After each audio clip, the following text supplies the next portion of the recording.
La campagne Merck lancée dans notre pays, c'est un honneur que Merck nous fait en venant chez nous et c'est une confiance qu'ils ont placée en notre fondation pour venir nous aider à aider celles qu'on appelle stériles et à leur donner un sourire et les aider à réaliser des activités génératrices de revenus pour pouvoir survenir à leurs besoins, les autonomiser pour qu'elles puissent être à l'aise dans la société comme toute autre femme.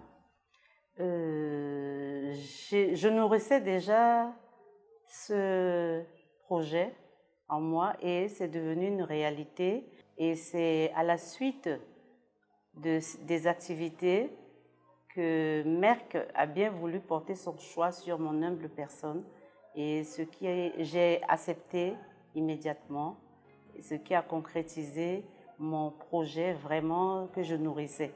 Vous savez qu'en Afrique, quand on n'a pas d'enfants, on est rejeté déjà par la communauté et on est vraiment isolé.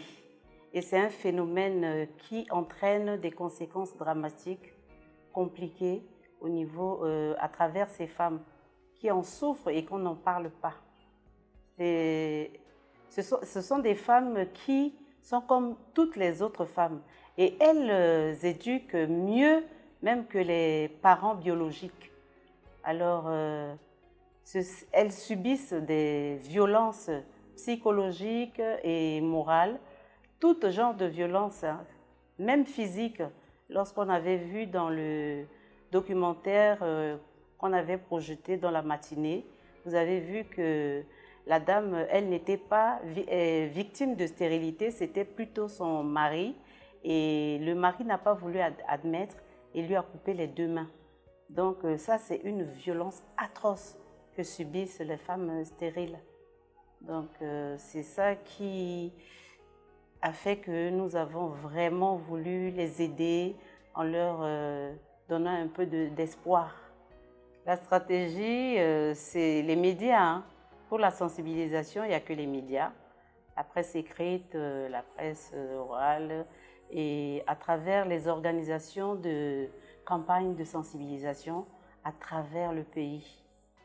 Et cela est nécessaire pour essayer de demander à la communauté de ne pas trop stigmatiser ces femmes, d'essayer de réduire la stigmatisation à travers les campagnes que nous allons mener dans les préfectures et à travers le monde en tant qu'ambassadrice dans les pays francophones.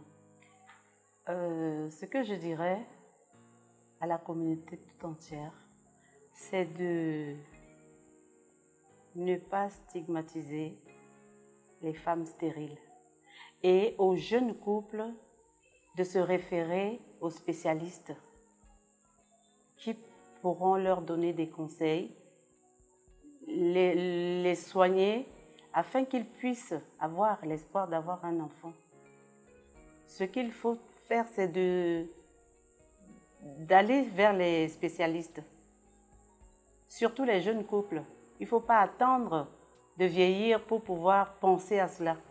Il faut essayer de s'entendre dans le couple et pour trouver une solution adéquate à leurs problèmes. Parce qu'aujourd'hui, le problème de stérilité est attribué à la femme et injustement. C'est un problème qui touche en ce moment et les hommes et les femmes.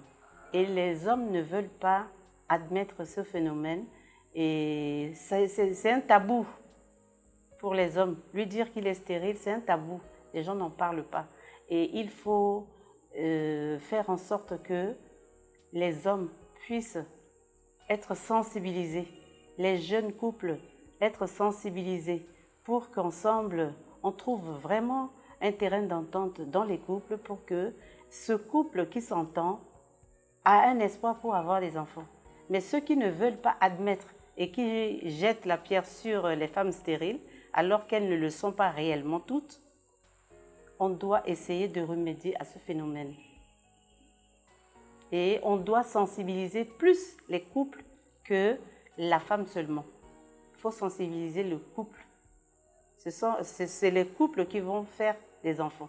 Ce n'est pas une femme seule ou un homme seul qui va faire des enfants, c'est le couple. Et il faut les prendre à la racine. La racine, c'est-à-dire les jeunes. Il faut commencer dès le début. Et dans les établissements scolaires et partout dans la communauté, on est tous concernés. Il y a la femme, l'ivoirienne, dont on a vu le documentaire tout à l'heure. C'est dans sa propre famille qu'elle est vraiment marginalisée, discriminée et tout. Elle est isolée parce qu'à chaque fois qu'il y a une naissance dans la famille, on lui dit on attend ton tour. Ce sont nos propres familles même qui sont à l'origine des fois de nos stigmatisations. Et la communauté vient ensuite.